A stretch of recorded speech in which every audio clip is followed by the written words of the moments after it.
जी हां दोस्तों, नई सरकार की पहली सुबह ने ही करा दी मोदी नीतीश की फजीहत। खुली एक से एक पोल, मुंह छुपाना पड़ रहा है। स्वागत है आप सभी का। आप देख रहे हैं द राजनीति का विशेष सेगमेंट खबर और विश्लेषण। मैं हूं जबार खान। दोस्तों, आखिर ऐसा क्या हुआ कि नई सरकार के शपथ समारोह कार्यक्रम के चंद घंटों के बाद जो अगली सुबह हुई तो सूर्य की किरणों के साथ साथ मानो मोदी, शाह और नीतीश कुमार के कई ऐसे पोले खुली जिससे जनता में एक अलग तरह की बहस शुरू हुई। आखिर बिहार की मौजूदा और नई सरकार पर उठते हुए सवालों के बीच में क्या आने वाले दिनों में कोई संकट भी आएगा? क्या आने वाले दिनों में भारतीय जनता पार्टी और एनडीए के सामने जब मंचों पर खड़े होकर के नेता भाषण देंगे तो उनके सामने उनके ऊपर कालख पोतने वाली जैसी स्थिति उत्पन्न होगी? आखिर चल क्या रहा है और पोल खुली कैसे कैसे है? दोस्तों आपने देखा कि किस तरीके से 1980 में भारतीय जनसंघ से नाम बदलकर भारतीय जनता पार्टी नाम रख करके बीजेपी आज की, तब अटल आडवाणी ने शुरू किया, आज मोदी और शाह की बीजेपी है। मगर दोस्तों, यह भारतीय जनता पार्टी हमेशा यह कहती रही, हमेशा चाल, चरित्र और चेहरे की बात करती रही। यह एनडीए जो मौजूदा वक्त में, मौजूदा स्वरूप में है, बीते करीब करीब 3 दशकों से ज्यादा से हमेशा यह कहता रहा कि we are the party with difference. चाल, चरित्र, चेहरा, परिवारवाद को लेकर कांग्रेस का घेराव। लेकिन दोस्तों, हमेशा इन्होंने बात यह की दिखावे के लिए कि हम तो देश हित की में, देश की सेवा के लिए राजनीति में आए हैं। वो प्रधान सेवक साहब, मोदी साहब खुद को प्रधानमंत्री नहीं, प्रधान सेवक कहलवाना शुरू कर दिए थे। मगर करेंगे मन की बात, कम्युनिकेशन होगा और बात करेंगे प्रधान सेवक बनने की। दोस्तों, क्या क्या है इन्होंने 2-3 ऐसी घटनाएं हुई हैं जिन घटनाओं ने मोदी और शाह और नीतीश के दोहरे चरित्र को राजनीतिक तौर पर जनता के सामने उजागर कर दिया है।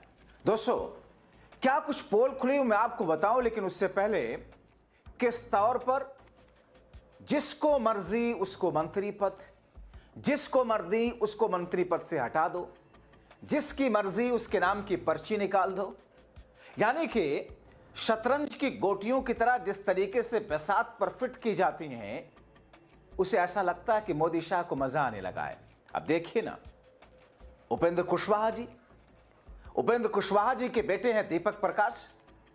दीपक प्रकाश, जिस नौजवान को पता ही नहीं था कि उसे मंत्री पद की शपथ लेनी है, वो तो मंच के आसपास था और उसका नाम अनाउंस कर दिया गया। मंत्री पद की शपथ से ठीक पहले उसे बताया गया कि साहब आप तो मंत्री बन रहे हैं, जो कि ना विधायक बना है, जो कि ना किसी विधानसभा या विधान परिषद का सदस्य है।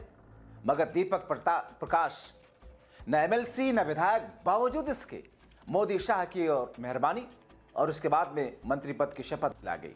दोस्तों, तस्वीरें देखिए आप, जीन्स और शर्ट पहने शख्स दीपक प्रकाश है, मंच पे पहुंचता है, मंत्री पद की शपथ लेता है। हर शख्स हैरान। एक से एक कार्यकर्ता और नेता एनडीए के जो जमीन पर वर्षों से मेहनत कर रहे थे, जो विधायक एक के बाद एक जीत रहे थे, मगर उन सब लोगों को तो छोड़िए महाराज, ये तो मोदी और शाह की वो बिसात है जिस पर जिसे चाहे शहमात के खेल में दाएं बाएं करते रहें। दोस्तों, दीपक प्रकाश के नाम पर कहा यह गया कि अंतिम समय में मुहर लगी। मगर सवाल यह है कि आप तो बात करते हैं परिवारवाद की, मगर उपेंद्र कुशवाहा, उनके बेटे दीपक प्रकाश, मैं आपको पूरी लिस्ट दिखाऊंगा कि आखिर किन किन लोगों को मोदी और शाह और नीतीश ने मिलकर के परिवारवाद की जो बात करते हैं उसके विरोध की, कैसे इनके पूरे मंत्रिमंडल में परिवारवाद की शक्ल उभर करके सामने आई है, कैसे एक ही परिवार के कितने लोगों को मंत्री बनाया गया। हालांकि दोस्तों, अब दीपक प्रकाश आप देखें, ढीली सी जीन्स, सफेद सी मटमैली सी शर्ट पहन करके वहां पर गए हुए थे और उनको मंत्री पद की शपथ दिला दी गई। कहा जा रहा है कि जेडीयू और बीजेपी के कुछ नेताओं ने यह बात बताया कि नीतीश कुमार, अमित शाह, नरेंद्र मोदी नहीं चाहते थे कि उपेंद्र कुशवाहा के बेटे मंत्री बने। अलग अलग तरह की दोस्तों ये जो रिपोर्ट है, ऐसे ही एक गोदी मीडिया के से ये रिपोर्ट मैंने ली है जहां पर इस किस्म की बातें सब लिखी हुई हैं, जिसमें कहा गया कि साहब मोदी, शाह और नीतीश नहीं चाहते थे गजब कमाल की बात है दोस्तों। मेन स्ट्रीम मीडिया खुद को कहता है और ऐसी पेंटिंग करता है, इस अंदाज में इस तरीके की थिथरई करता है जो दिमाग से अकल से उतरे ही ना। कहेगा कि उपेंद्र कुशवाहा दरअसल नाराज थे एमएलसी सीट मिलने की बात पर, किस तरीके से उनकी क्या जिज्ञासा थी। हिंदुस्तान उपेंद्र कुशवाहा हो या फिर हिंदुस्तानी अवाम मोर्चा के संरक्षण जीतन राम मांझी, दोनों ही नेताओं की पार्टी को बिहार विधानसभा चुनाव के दौरान 6-6 सीटें दी गई थी। दोनों ही नेता सीट शेयरिंग से खुश नहीं थे, ऐसा कहा गया। और इसके बाद एनडीए के दोनों नेता दोनों प्रमुखों को मनाने में लगे रहे। मांझी के बेटे और बिहार सरकार के मंत्री रहे संतोष सुमन भी एमएलसी हैं, उनका कार्यकाल भी समाप्ति पर आ गया। एनडीए के नेताओं ने जीतन राम मांझी को भी एमएलसी सीट देने का वादा कर दिया। जब शपथ ग्रहण समारोह की तारीख तय हुई तो उपेंद्र कुशवाहा ने अपने बेटे के नाम पर किसी तरीके से मुहर लगवाई। दरअसल दोस्तों, यह कहा गया कि एमएलसी सीट को लेकर उपेंद्र कुशवाहा के अंदर एक डर सता रहा था कि बाद में क्या होगा क्या नहीं होगा। जानकार बताते हैं कि यही कारण है कि उपेंद्र कुशवाहा के बेटे मंत्री पद की शपथ ले ली। इधर दीपक प्रकाश से सवाल पूछा, क्या मंत्री कैसे बन गए? अब तो विधायक भी नहीं है, चुनाव भी नहीं लड़े, एमएलसी भी नहीं है। बड़ी सादगी के साथ ये शख्स कहता है, जाकर पापा से पूछ लीजिए, वही बताएंगे।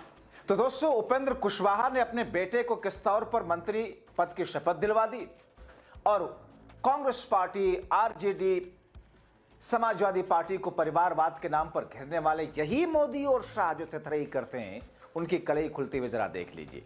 कैसे परिवारवाद के घोर विरोधी होने का दावा करते थे ये, मगर मंत्रिपरिषद की आप जरा लिस्ट देख लीजिए, आप देखते जाइए।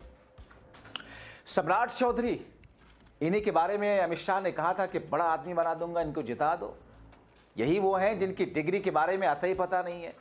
यही वो हैं जिनके ऊपर हत्या का केस रहा, जेल भी गए, मगर अपना जन्म प्रमाण पत्र ऐसा लगवाया कि उसके बाद निकल आए थे प्रशांत किशोर के शब्दों में, मगर डिप्टी सीएम बने हुए हैं। किसके बेटे हैं पता? शकुनी चौधरी के। श्रेयस सिंह दिवंगत पूर्व केंद्रीय मंत्री दिग्विजय सिंह की बेटी हैं। आकाश चौधरी वरिष्ठ कांग्रेस नेता रहे महावीर चौधरी के बेटे हैं। विजय चौधरी, इनके पिता हैं जगदीश प्रसाद, कांग्रेसी थी और विधायक भी रहे। लैसे सिंह पति भूटन सिंह समता पार्टी के नेता थे। नितिन नवीन सिन्हा के बेटे हैं, विधायक रहे। संतोष सुमन जीतन राम मांझी के बेटे हैं। रमा निषाद अजय निषाद की पत्नी है, पूर्व सांसद कैप्टन जननारायण निषाद की बहू हैं। दीपक प्रकाश उपेंद्र कुशवाहा के बेटे हैं, उनकी मां भी विधायक चुनी गई। सोचिए, उपेंद्र कुशवाहा खुद क्या स्थिति में है, उनकी पत्नी खुद विधायक है, बेटा विधायक नहीं लेकिन उसे मंत्री बना दिया। सुनील कुमार पूर्व मंत्री चंद्रिका राम के बेटे और पूर्व विधायक अनिल कुमार के भाई हैं। दोस्तों, ये बड़ी लंबी लिस्ट है। जो नाम आप लोगों ने देखे, ये दरअसल एक ट्रेलर है भारतीय जनता पार्टी एनडीए के उस थिथरई वाले अंदाज का, जिसमें वो कहते कुछ हैं करते कुछ हैं, जिसमें आपने देखा कि कैसे एक पैटर्न सेट करते हैं मोदी साहब। महिलाओं की बोली लगाकर, 50 करोड़ की गर्लफ्रेंड बोलकर, कांग्रेस की विधवा सोनिया गांधी को बताकर, ज्यादा बच्चा पैदा करने वाले मुसलमानों के लिए कहकर कुत्ते का पिल्ला गाड़ी के नीचे आ जाए, वो मंगलसूत्र छीन ले जाएंगे, चोरी ला जाएंगे। मगर जब इनको लेकर कोई एक आम शख्स, आम आदमी गाली गलौज जैसे शब्दों का प्रयोग कर, पहली बात, किसी को लिए भी गाली गलौज का शब्द इस्तेमाल करना आपराधिक कृत्य है। मगर इनका दोहरा चरित्र देखिए कि जब इनको लेकर कोई कुछ कह दे तो फिर ये माफी मंगवाने के लिए किसके पास जाते? राहुल गांधी से माफी मांगो, तेजस्वी से माफी मांगो। अब दोस्तों, परिवारवाद खूब करते हैं ये, भ्रष्टाचार खूब करते हैं, मगर सारे भ्रष्टाचारियों को अपने यहां ला करके मंत्री बना देते हैं। अलग अलग राज्यों में आप देख लीजिए, अजीत पवार से लेकर के हिमंता बिस्वा शर्मा से लेकर के बहुत सारे ऐसे लोग हैं। खुद शिंदे खुद भ्रष्टाचार के आरोपी नायडू हैं। तो ये जो कहते हैं उन पर तो बिल्कुल मत जाइए। बॉलीवुड का एक हीरो है जो कहता है, जो मैं कहता हूं वो करता हूं, और जो नहीं कहता हूं वो तो अवश्य करता हूं। तो जितना ये कहते हैं उससे ज्यादा, कहीं ज्यादा ये करते हैं। किसके लिए? सत्ता के लिए। किसके लिए? सेकंड लीडरशिप अपनी पार्टी अपने संगठन में तैयार ना करें, बल्कि इनके लिए सब गुलाम बन करके रहे। इनकी सारी रणनीति, सीबीआई से लेकर ईडी से लेकर चुनाव आयोग, सब कुछ आप जानते हैं। तो ऐसी स्थिति में दोस्तों ये बात तो करेंगे सिर्फ विरोधियों पर प्रहार करने के लिए, मगर इनके दामन को अगर उठा करके आप झांक करके देख लिए तो वहां गंध मिलेगी, बदबू मिलेगी, वहां बहुत सारे ऐसे धब्बे मिलेंगे, ऐसी चीजों के छींटे मिलेंगे जिससे आपको भय लगेगा, जिससे आप नफरत करेंगे। तो ये स्थिति है दोस्तों।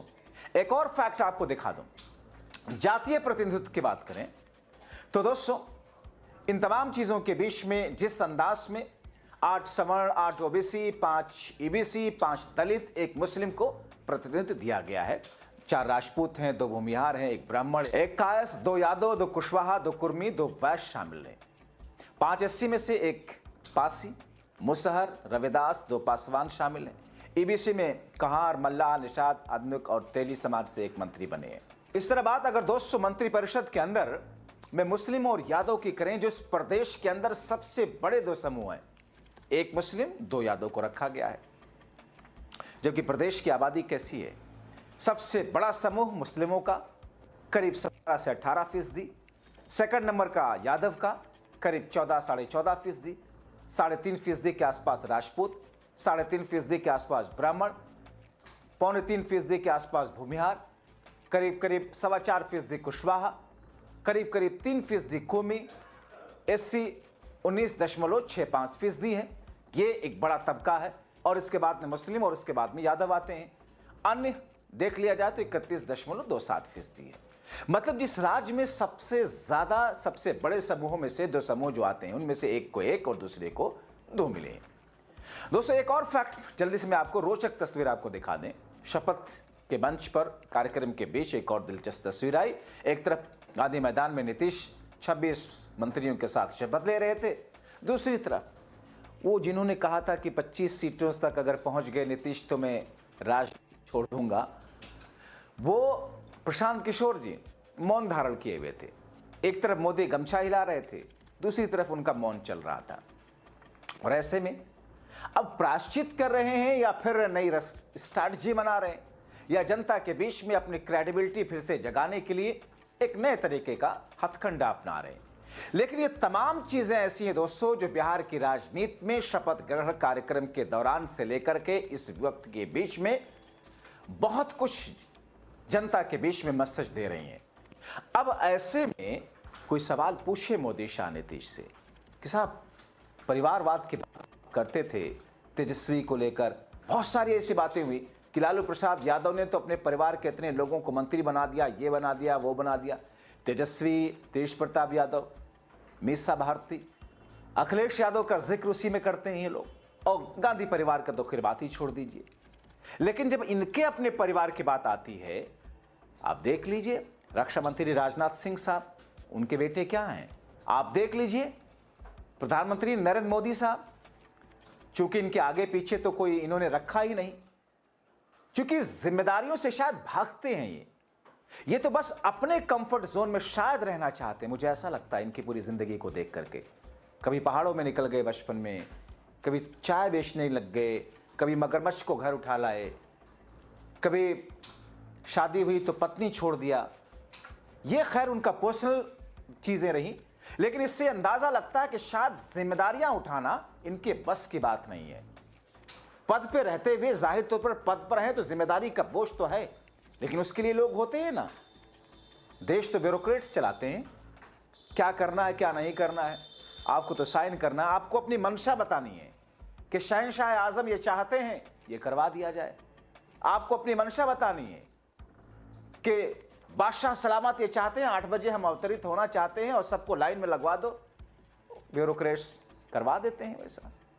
शाह साहब ये चाहते हैं कि पूरे विश्व के क्रिकेट पर उनका वो बच्चा जो बल्ले को उल्टा शायद पकड़ता हो नीचे से ऊपर की तरफ, लेकिन उसको जाकर ताज पहना दिया जाए आईसीसी के प्रमुख होने का। तो ऐसी 1000 एग्जाम्पल इस खेमे में भारतीय जनता पार्टी और एनडीए के खेमे में हैं, मगर ये सीधे उंगली उठाएंगे विपक्ष पर सिर्फ।